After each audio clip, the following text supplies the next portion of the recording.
ಅಂಬೇಡ್ಕರ್ ಅವರ ಕಾರ್ಯಕ್ರಮ ಜೊತೆಗೆ ಸಾಮಾಜಿಕ ಸಮಾನತೆ ಜನಾಂದೋಲನ ಸಮಾವೇಶದ ಅಧ್ಯಕ್ಷ ವಹಿಸಿರುವಂಥ ರಾಜ್ಯ ಸಂಚಾಲಕರಾದ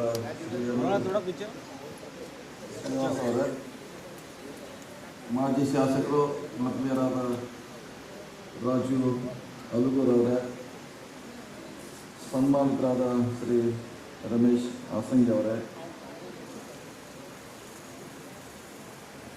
ಉಪನ್ಯಾಸ ಅಂಬೇಡ್ಕರ್ ಅನ್ವಯಿಗಳೇ, ಈ ಕಾರ್ಯಕ್ರಮ ಭಾಗದ ಎಲ್ಲ ಆತ್ಮೀಯರೇ, ಡಾಕ್ಟರ್ ಪ್ರೊಫೆಸರ್ ಬಿ ಕೃಷ್ಣಪ್ಪ ಅವರ ಬಳಗದಿಂದ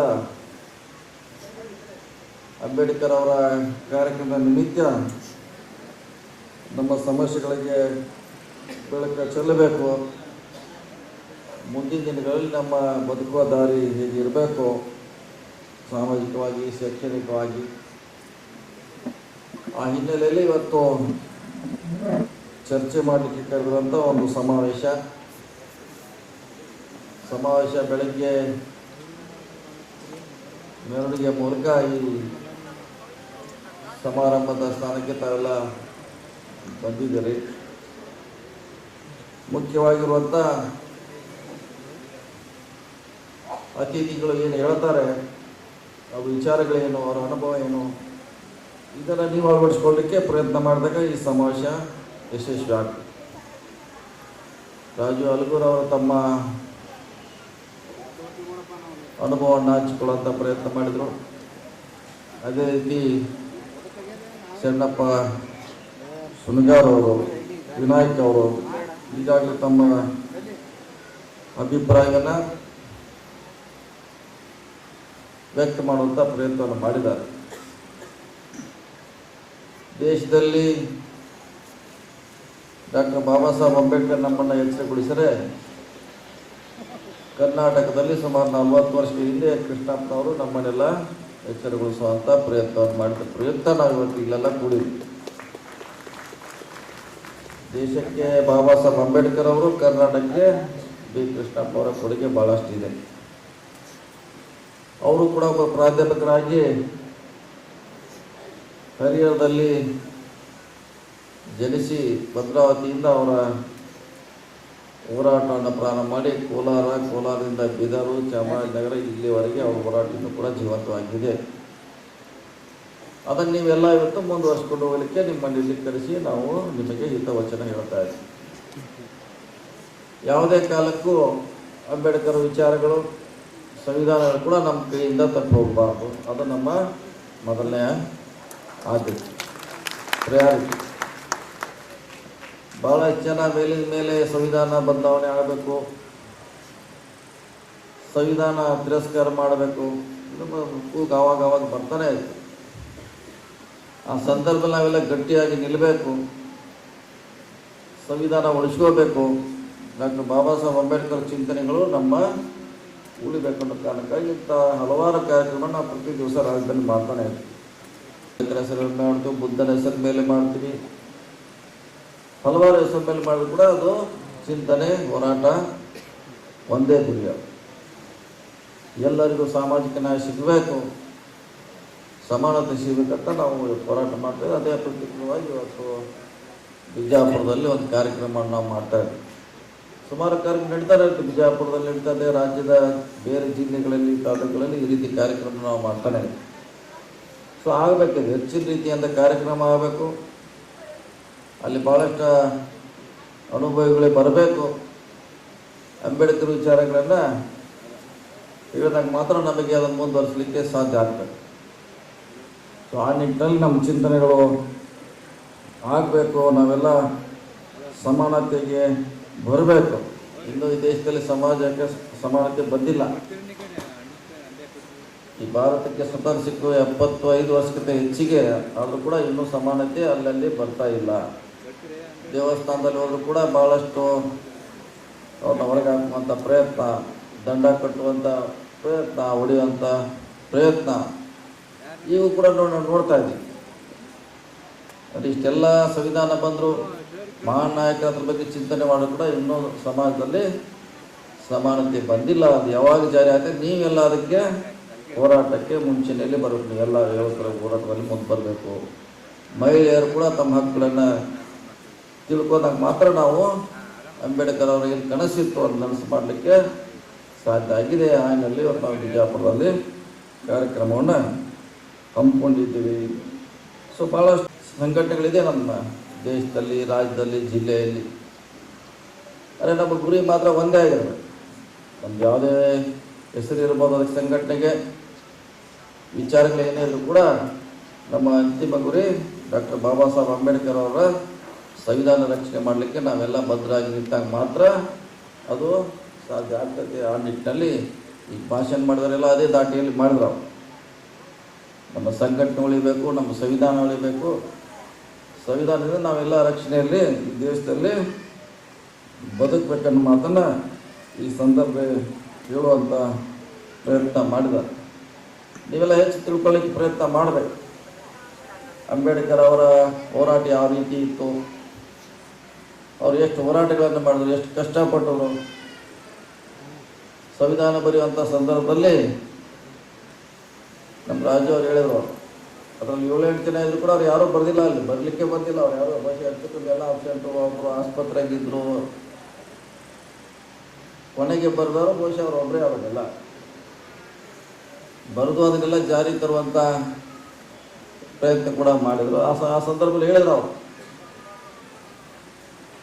ಈ ಒಳ್ಳೆಯ ಸಂವಿಧಾನ ದೇಶದಲ್ಲಿ ನಿಮಗೆಲ್ಲ ಕೊಟ್ಟಿದ್ದೀವಿ, ಅದೇ ಜಾರಿ ಆಗ್ತಿತ್ತು ನನಗೆ ಇದ್ರ ಬಗ್ಗೆ ಡೌಟ್ ಇದೆ ಅಂತ ಹೇಳಿದ್ರು ಅವರು. ಯಾಕಂದರೆ ಇದು ಒಳ್ಳೆಯವ್ರ ಕೈಗೆ ಸಿಗಬೇಕು ಈ ಸಂವಿಧಾನ, ಕೆಟ್ಟವ್ರ ಕೈಗೆ ಸಿಕ್ಕರೆ ಅದಕ್ಕೆ ಸಂಪೂರ್ಣವಾಗಿ ಜಾರಿ ಆಗಲಿಕ್ಕೆ ಸಾಧ್ಯ ಆಗುವುದಿಲ್ಲ. ಅದಕ್ಕೆ ಒಳ್ಳೆಯವ್ರ ಕೈಗೆ ಸಿಗಬೇಕಂತ ಹೇಳಿದರು.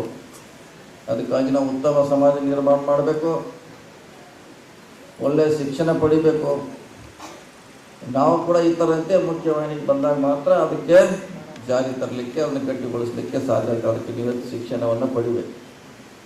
ಹಿಂದೆ ಸಿದ್ದರಾಮಯ್ಯ ಸರ್ಕಾರ ಬಂದಾಗ ಆಂಜನೇಯ ಅವರು ಸಮಾಜ ಕಲ್ಯಾಣ ಸಚಿವರಾದಾಗ ಈ ನಮ್ಮ ವಸತಿ ಶಾಲೆ ಕನಸನ್ನು ಜಾರಿ ಮಾಡುವಂಥ ಪ್ರಯತ್ನ ಮಾಡೋದು. ನಿಮ್ಮದೇ ಅವರು ದಲಿತ ಸಂಘಕ್ಕೆ ಅವರೆಲ್ಲ ನೀವೇನೋ ಹೋರಾಟ ಮಾಡ್ತಾರೆ, ಈ ಶಾಲೆ ಬೇಕಂತ.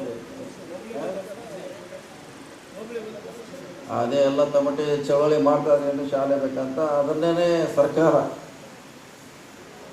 ಜಾರಿ ಮಾಡಿ ಇವತ್ತು ಬಹುಶಃ ಒಂದು ತಾಲೂಕಲ್ಲಿ, ಒಂದು ಕಾನ್ಸ್ಟಿಟ್ಯೂನ್ಸಿಯಲ್ಲಿ 3-4 ಶಾಲೆಗಳಿದೆ. ಅಲ್ಲೆಲ್ಲ ಬಡವರಿಗೆ ಅವಕಾಶ ಇದೆ. ಆವಾಗ ಮಾಡಿದ್ದಾನೆ ಹೋರಾಟ 13ರಲ್ಲಿ ಸಿದ್ದರಾಮಯ್ಯ ಸರ್ಕಾರಕ್ಕೆ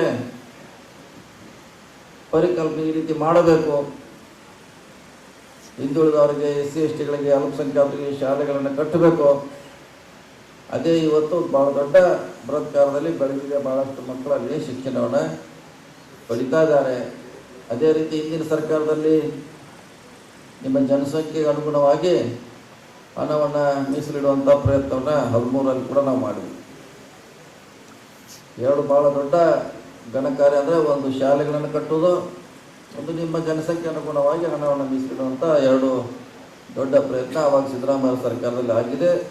ಈ ಸಾರಿ ಎಲ್ಲರಿಗೂ ಏನು ಬಡವರಿದ್ದಾರೆ ಅವರಿಗೆಲ್ಲ ಗ್ಯಾರಂಟಿ ಮೂಲಕ ಹಣ ಸಿಗಬೇಕಂತ ಸುಮಾರು 60,000 ಕೋಟಿ ಹಣವನ್ನು ಮೀಸಲಿಟ್ಟು ಇವತ್ತು ಮಹಿಳೆಯರಿಗೆ ಬಸ್ನಲ್ಲಿ ಇರ್ಬೋದು, ವಿದ್ಯಾರ್ಥಿಗಳಿರ್ಬೋದು, ಮಹಿಳೆಯರಿಗೆ 2,000 ರೂಪಾಯಿ ಕೊಡುವಂಥ ಒಂದು ಪ್ರಯತ್ನ. ಅದರ ಉದ್ದೇಶ ನೀವೆಲ್ಲ ಸಬಲೀಕರಣ ಆಗಬೇಕು, ಆ ದುಡ್ಡಿಂದ ನಿಮ್ಮ ಮಕ್ಕಳಿಗೆ ಒಳ್ಳೆಯ ಶಿಕ್ಷಣ ಕೊಡಬೇಕಂತ ಸಿದ್ದರಾಮಯ್ಯ ಕನಸಿಂದ ಇವತ್ತು ಗ್ಯಾರಂಟಿಗಳನ್ನ ಈ ರಾಜ್ಯದಲ್ಲಿ ನಾವು ಜಾರಿ ಮಾಡುವಂಥ ಪ್ರಯತ್ನವನ್ನು ನಾವು ಮಾಡಿದ್ದೀವಿ. ನೀವೆಲ್ಲ ಸಂಘಟಿತರಾಗಬೇಕು. ಸಂಘಟನೆ ಮತ್ತು ಹೋರಾಟ, ಅದ್ರ ಜೊತೆಗೆ ರಾಜಕೀಯ ಅಧಿಕಾರವನ್ನು ಇನ್ನು ಹೊಸದು ನೀವು ಉಳಿಸ್ಬೇಕು. ಶಿಕ್ಷಣ, ಸಂಘಟನೆ, ಹೋರಾಟ, ರಾಜಕೀಯ ಶಕ್ತಿ ಅನ್ನೋದನ್ನು ನೀವು ಹೊಸದನ್ನು ಸೇರಿಸುವುದು ಹೋರಾಟವನ್ನು ಮಾಡಿದಾಗ ಮಾತ್ರ ನಾವು ಮುಂದೆ ಬರಲಿಕ್ಕೆ ಸಾಧ್ಯ ಆಗಿದೆ. ಯಾಕೆ ನಾವು ಯಾರ ಬಗ್ಗೆ ಹೇಳಿದ್ರೆ ಅದ್ರ ಪ್ರಯೋಜನ ಏನೂ ಆಗೋಲ್ಲ. ಅವ್ರು ಬೆಳೆಯವ್ರು ನಮ್ಗಿಂತ ಮುಂದೆ ಹೋಗಿದ್ದಾರೆ, ಅವ್ರು ಬೆಳಗ್ಗೆ ಕೂತಿದ್ದಾರೆ. ಏನು ಅವ್ರು ಅಲ್ಲಿ ಯಾಕೆ ಹೋಗ್ಯಾರ ಅಂತ ಪ್ರಶ್ನೆ ಮಾಡಲಿಕ್ಕೆ ಆಗೋಲ್ಲ. ಅವ್ರು 100 ವರ್ಷದಿಂದ ನಮ್ಗಿಂತ ಮುಂದೆ ಹೋಗಿ ಅಲ್ಲಿ ಕೂತಿದ್ದಾರೆ. ಇನ್ನು ಅವ್ರ ಸ್ಥಾನಕ್ಕೆ ನಾವು ಯಾವ ಹೋಗೋದು ಚರ್ಚೆ ಆಗಬೇಕು ಅಷ್ಟೇ. ನಾವು ಹೆಂಗೆ ಹೋಗ್ಲಿಕ್ಕೆ ಏನು ಪ್ರಯತ್ನ ಮಾಡಬೇಕು, ಏನು ದಾರಿ ಹುಡುಕಬೇಕು ಅನ್ನೋದು ಅಷ್ಟೇ. ಅವ್ರ ಜೊತೆ ಸಂಘರ್ಷ ಮಾಡೋದ್ರಿಂದ ಏನೂ ಪ್ರಯೋಜನ ಆಗೋಲ್ಲ. ನಾವು ಆ ಸ್ಥಾನಕ್ಕೆ ಹೋಗುವುದು ಯಾವುದು ಅನ್ನೋದು ದಾರಿಯನ್ನು ಕಂಡುಕೊಂಡಾಗ ಮಾತ್ರ ಅಂಬೇಡ್ಕರ್ ಅವರು ಏನು ಕನಸಿತ್ತು ನಮ್ಮ ಬಗ್ಗೆ ಹೋರಾಟ ಮಾಡಬೇಕಂತೂ ಅದು ಖಂಡಿತವಾಗಿ ನಡೆಸಾಗುತ್ತೆ. ಆ ನಿಟ್ಟಿನಲ್ಲಿ ನೀವೆಲ್ಲ ದಲಿತ ಸಂಘಟನೆ ಇರ್ಬೋದು, ಹಿಂದುಳಿದವರಿಗಿರ್ಬೋದು, ಅಲ್ಪಸಂಖ್ಯಾತರನ್ನ ನಿಮ್ಮ ಸಮುದಾಯವನ್ನು ನೀವು ಗಟ್ಟಿಗೊಳಿಸ್ಬೇಕು. ಬರೀ ನಾವು ಯಾವಾಗ ಒಂದು ಸಾರಿ ಭಾಷಣ ಮಾಡಿದ್ರೆ ಗಟ್ಟಿಗೊಳ್ಳೋದಿಲ್ಲ. ಸಾಯಂಕಾಲ ರಾತ್ರಿ ಅವ್ರನ್ನ ಕೂಡಿಸಿ ಒಂದು 10 ಜನಕ್ಕೆ 20 ಜನಕ್ಕೆ ತಯಾರು ಮಾಡಿದ್ರೆ ಸಾಕು. ಒಬ್ಬ ಅಂಬೇಡ್ಕರ್ನಿಂದ ಇಡೀ ದೇಶ ಇವತ್ತು ನಡೀತಾ ಇದೆ. ಒಬ್ಬ ಅಂಬೇಡ್ಕರ್. ನೀವು ಪ್ರತಿ ಊರಲ್ಲಿ ಒಬ್ಬ ಅಂಬೇಡ್ಕರ್ನ ತಯಾರು ಮಾಡಿ ಒಂದು 100 ಜನಕ್ಕೆ ನೀವು ಹೇಳಿದಾಗ ಒಬ್ಬರ ಹತ್ರಲ್ಲಿ ಹುಡ್ತಾರೆ. ನಿಮ್ಮ ಸಮುದಾಯನ ಮುನ್ನಡೆಸುವಂಥ ಶಕ್ತಿ ಅವ್ರಿಗೆ ಇದ್ದೇ ಅದನ್ನು ಗುರುತಿಸುವಂಥ ಕೆಲಸ ಮಾಡಿ ಅವರನ್ನು ನೀವು ಬೆಳೆಸಿ. ಆವಾಗ ಇನ್ನೂ ಹೆಚ್ಚು ನಮಗೆ ಶಕ್ತಿ ಬಂದೇ ಬರ್ತೈತೆ. ನಮ್ಮ ಹಕ್ಕಿಗಾಗಿ, ನಮ್ಮ ಹೋರಾಟಕ್ಕಾಗಿ, ಸಾಮಾಜಿಕ ನ್ಯಾಯಕ್ಕಾಗಿ, ರಾಜಕೀಯ ಶಕ್ತಿಗೆ ಅಂಥವನ್ನು ಬೆಳೆಸುವಂಥ ಪ್ರಯತ್ನ ಮಾಡಿ, ಒಂದು ಶಿಕ್ಷಣವನ್ನು ಕೊಡಿಸುವಂಥ ಪ್ರಯತ್ನ ಮಾಡಿ. ಭಾಳಷ್ಟು ಸರ್ಕಾರಿ ಶಾಲೆಗಳನ್ನ ಇವತ್ತು ನಿಮಗೋಸ್ಕರ ಪ್ರತಿ ಹಳ್ಳಿಯಲ್ಲಿ ಕೂಡ ಇವತ್ತು ಮುರಾರ್ಜಿ ಇರ್ಬೋದು, ಅಲ್ಪಸಂಖ್ಯಾತರಿಗಿರ್ಬೋದು, ಸುಮಾರು ವಸತಿ ಶಾಲೆಗಳನ್ನು ಸಾವಿರಾರು ಕೋಟಿ ಇವತ್ತು ಖರ್ಚು ಮಾಡಿ ನಿಮ್ಮ ಬಡ ಮಕ್ಕಳಿಗೆ ಅದನ್ನ ಸಿದ್ದರಾಮಯ್ಯ ಸರ್ಕಾರ ನಿರ್ವಹಣೆ ಮಾಡಿದೆ. ಅದರ ಸದುಪಯೋಗ ಆಗಬೇಕು. ಸಾಕಷ್ಟು ಕಾಂಗ್ರೆಸ್ ಸರ್ಕಾರದಲ್ಲಿ ನಿಮಗೋಸ್ಕರ ಕಾರ್ಯಕ್ರಮವನ್ನು ಮಾಡಿದ್ದೀವಿ. ಅವನ್ನೆಲ್ಲ ಸದುಪಯೋಗ ಹೋದಾಗ ಮಾತ್ರ ಬಾಬಾ ಸಾಹೇಬ್ ಅಂಬೇಡ್ಕರ್ ಅವರ ವಿಚಾರ ಖಂಡಿತವಾಗಿ ನೆರವೇರುತ್ತೆ ಅನ್ನೋ ಮಾತನ್ನು ಹೇಳುತ್ತಾ, ಇಂಥ ಕಾರ್ಯಕ್ರಮ ಆಗಲೇ ಹೆಚ್ಚು ತಿಳ್ಕೊಳ್ಳುವಂಥ ಪ್ರಯತ್ನ ಮಾಡಿ. ಇನ್ನೂ ಮೇಡಮ್ ಅವರು ಹೇಳೋರಿದ್ದಾರೆ, ಮತ್ತಿನ್ನವರ 5 ನಿಮಿಷಕ್ಕಾದ್ರೆ ಹೇಳಲಿಕ್ಕೆ ಆಗೋಲ್ಲ. ನಾವು ಬೇರೆ ಕಾರ್ಯಕ್ರಮ ಹೋಗ್ತಾ ಇದ್ದೀವಿ.